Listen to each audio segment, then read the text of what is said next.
February 19, 2026, finally Roman Reigns and Jacob Fatu together attacked Drew McIntyre and CM Punk. They said it would never happen. They said Roman Reigns and Jacob Fatu could not coexist. They said the bloodline was too fractured, too damaged, too politically complicated inside its own walls to ever operate as a unified force again. The analysts said it. The dirt sheets said it. Half of this WWE universe said it every single week in comment sections and fan forums across the entire internet. Every single one of them was wrong. And on February 19, 2026, Drew McIntyre and CM Punk paid the price for every person who ever doubted it. Not with a warning. Not with a segment that built slowly to a confrontation. With an immediate, coordinated, absolutely savage two-man demolition that left two of the most physically dangerous competitors on the entire WWE roster flat on the canvas, unable to respond, staring up at the arena lights while Roman Reigns and Jacob Fatu stood over them like they owned every single inch of that building. Because they do. But here is what is making people furious right now, and I mean genuinely, keyboard smashingly furious. It is not just that Roman and Fatu attacked Punk and McIntyre. It is how they did it. It is the precision. It is the patience. It is the fact that this was clearly planned well in advance while Drew McIntyre and CM Punk were out there running their mouths publicly, acting like they had already won a war that had not even truly started yet. The arrogance that both Punk and McIntyre displayed in the weeks leading up to February 19 makes what happened to them on that date hit 10 times harder. And I am going to break down every single layer of it because there is so much more to this story than what the highlight packages are showing you. Stay right here. Every second of this video matters. You cannot fully appreciate what happened on February 19 without understanding the weeks of buildup that made Roman Reigns and Jacob Fatu's attack so devastatingly satisfying for one half of the WWE universe and so absolutely infuriating for the other. CM Punk had been operating on a specific frequency for weeks. The calculated provocateur. The man who uses language as a precision instrument to destabilize opponents long before the physical confrontation ever begins. Punk had been targeting Roman Reigns specifically not with random insults, not with generic heel or face talking points but with deeply personal, carefully researched psychological attacks designed to do one thing: make Roman react emotionally. Make the tribal chief step outside of his composed, strategic operating mode and become something messy and more beatable. Punk called Roman a coward who architecture his dominance around the bodies of his family members. He questioned whether Roman Reigns, stripped of the bloodline entirely, stripped of every crutch and every number advantage, was actually capable of standing at the top of this industry on individual merit alone. And he said it with that Punk smile. That infuriating, I have already won this argument smile that makes you want to throw something at your television screen whether you are a Punk fan or not. Drew McIntyre, who has never in his career needed much of an invitation to go to war, latched onto Punk's narrative with both hands. McIntyre and Punk have their own complicated history, a history that under different circumstances would make them natural enemies rather than temporary allies, but the common target of Roman Reigns created a partnership of convenience that looked, on the surface, genuinely dangerous. Two of the most physically imposing, most technically capable, most legitimately battle-tested competitors in WWE standing on the same side against one man and his faction. The WWE Universe bought it. The commentary table was feeding into it.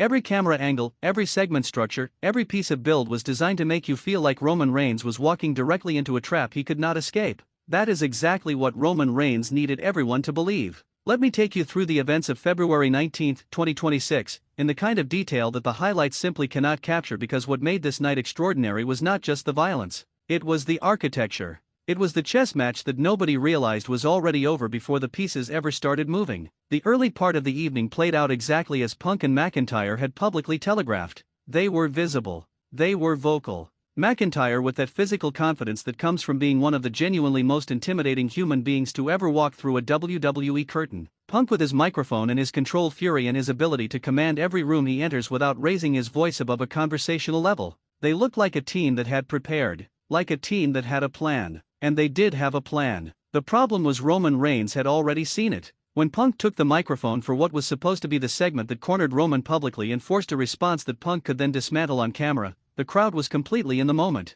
The arena was electric. You could feel through your screen the sense that something major was about to break. And then the drums hit. The Bloodline theme did not creep in softly. It did not build from silence the way it sometimes does when the moment calls for dramatic restraint. It hit. Full, immediate, thunderous. And the crowd's reaction split the arena clean down the middle, one side erupting in noise for Roman's arrival and the other side, the Punk loyalists, responding with equal volume in the opposite direction. The sound inside that building was unlike almost anything that had been generated on WWE programming in months. Roman walked out and he did not look like a man responding to a challenge. He looked like a man who had known exactly where he was going to be standing at exactly this moment for a very long time. There was no urgency in his stride. No visible anger on his face. Just that cold, absolute, suffocating composure that is his most frightening weapon because it communicates one thing with complete clarity: everything is already decided and you simply have not been told yet. Jacob Fatu emerged beside him and the temperature of the building changed again, because Fatu's presence carries a different kind of threat than Roman's.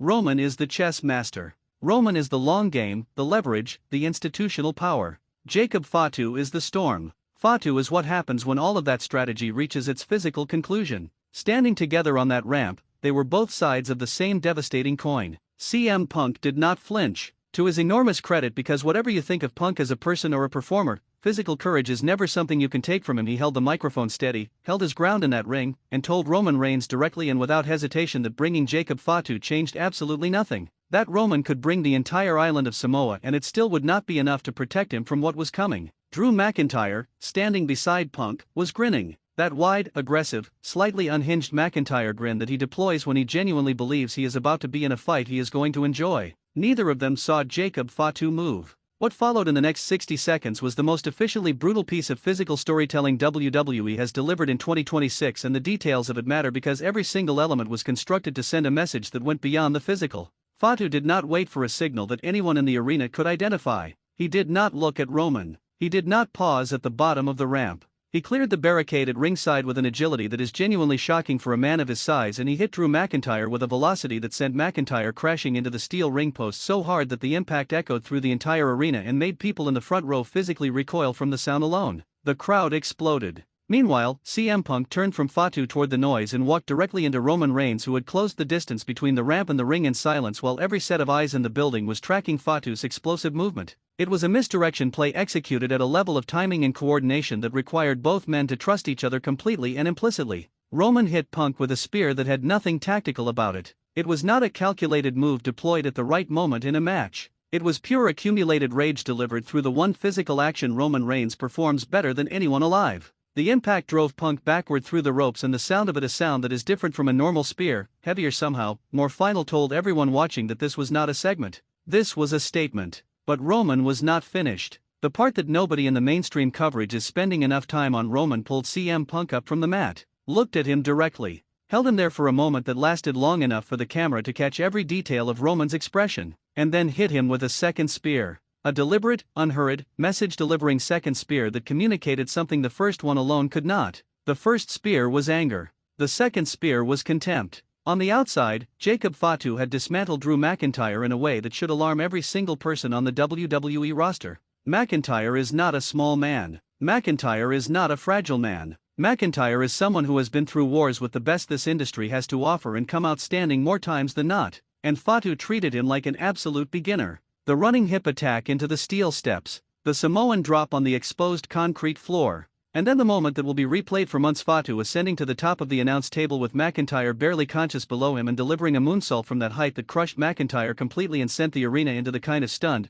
barely believing noise that only the most extraordinary physical moments can generate. Officials poured out from the back. Security flooded the ringside area. The entire infrastructure of the event mobilized to restore some form of order. Roman Reigns stood in the center of the ring, arms spread wide, Jacob Fatu beside him, and the tribal chief looked out at an arena full of people, believers and disbelievers alike, and said nothing. He did not need to say anything. The canvas below him said everything. The February 19th attack does not exist in isolation. It lands at a precise moment in the WWE calendar that amplifies its significance enormously, and the ripple effects of what Roman and Fatu did are going to reshape the WrestleMania season landscape in ways that are only beginning to become clear. CM Punk had positioned himself as the man with the narrative momentum heading into the biggest event of the year. The story of Punk as the voice that could finally, definitively, close the Roman Reigns era was one that the WWE Universe had been investing in emotionally for weeks. That investment does not disappear overnight, but it takes damage when the voice driving the story gets speared twice on live television and cannot respond.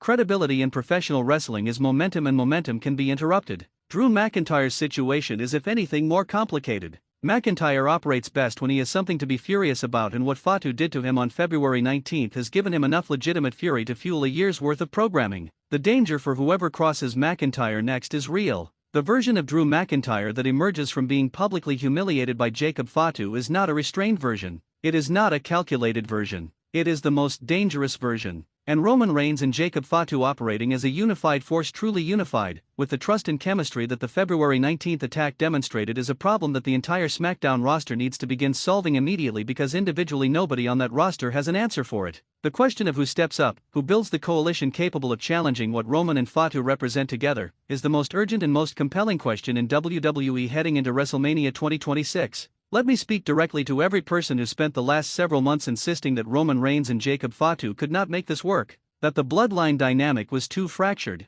that Fatu was too independent, too uncontrollable, too much of a force of nature to ever truly fold into Roman's methodical, hierarchical way of operating. February 19, 2026, was your answer. They did not just coexist. They executed. They communicated without speaking. They deployed a strategy that required complete mutual trust, and they deployed it against two of the most experienced, most prepared opponents on the roster, and it worked flawlessly. The doubters owe this moment the acknowledgement that what they said was wrong. What Roman Reigns built, what Jacob Fatu chose to commit to, what the bloodline has become in this new configuration, it is real, it is cohesive, and it is coming for everything. Drop your comments below right now. Were you a doubter who got proven wrong on February 19th? Are you a Punk or McIntyre supporter who thinks this is not over yet? Because it is absolutely not over, and the response from both Punk and McIntyre is going to tell us everything about where WrestleMania season is truly headed. Share this video with every wrestling fan you know, because this breakdown goes deeper than anything else covering this story right now. Subscribe to Wrestling News CC and hit that notification bell, because when the fallout from February 19th fully detonates on WWE programming, we will have every piece of it covered before anyone else.